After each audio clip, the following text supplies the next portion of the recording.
তো গাইস আজকে আমার লগে এরকম একটা ঘটনা হবো আমরা কোনোদিন ভাবিনি। এমনি বলে তোমরা বুঝবা না শুরু থেকে। তো গাইস আজকে যাবো আমরা একটা পাহাড়ে ঘুরবা। তো আমি রেডি হয়ে যাইতেছি আমার একটা বন্ধুর বাড়ি। যাই দেখি বন্ধু কনেমান গেছিল।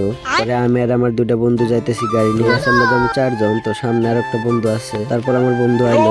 তারপর আমরা 4 জন যাইতেছি। যাইতে যাইতে পাইলাম কীর্তনপাড়া বাজার। তারপর গাইস একটা তেল দিব পাইলাম কীর্তনপাড়ার সামনে। কীর্তনপাড়া থেকে অল্প দূরে। তারপর গাইস আমরা যাইতে যাইতে পাইলাম বরগুলা ব্রিজ। তো গাইস এই জায়গার ভিউটা দেখো কি সুন্দর ভিউ। তারপর গাইস আমরা পাইলাম বরগুলা স্কুল। পরে গাইস দেখি গাড়িতে তেল কম আছে। গাইস আমরা তেল টেল ভরে যাইতেছি। তো গাইস অল্প দূরে যায় নিয়ে গাড়ি বন্ধ হয়ে গেল। গাইস মেলা চেষ্টা করলাম কিন্তু গাড়ি ঠিক করে। গাইস প্লাগটা খুললাম, প্লাগটা খুলে দেখি প্লাগটা পুড়ে গেছে। আমি এই গাড়িটা স্টার্ট ধরতেছি। পরে গাইস আমার বন্ধু গাড়ি ঠেলতে ঠেলতে নিয়ে গেল গ্যারেজে। গ্যারেজে নিয়ে যাওয়ার পর গাইস নতুন একটা প্লাগ লাগিয়ে দিল। এর দাম বলে গাইস 100 টাকা। তো গাইস আমরা 100 টাকা চুনা লেগে গেল। তারপর গাইস আমরা যাইতেছি পাহাড়ের দিকে। তো গাইস যাইতে যাইতে পেলাম পাহাড়। গাইস আমরা পাহাড়ে নামলাম। পরে গাইস আমরা একটা মজার ভিউ পয়েন্ট আইলাম, ছোট উঠলাম। গাইস আজকের ভিডিওটা এই জায়গায় শেষ।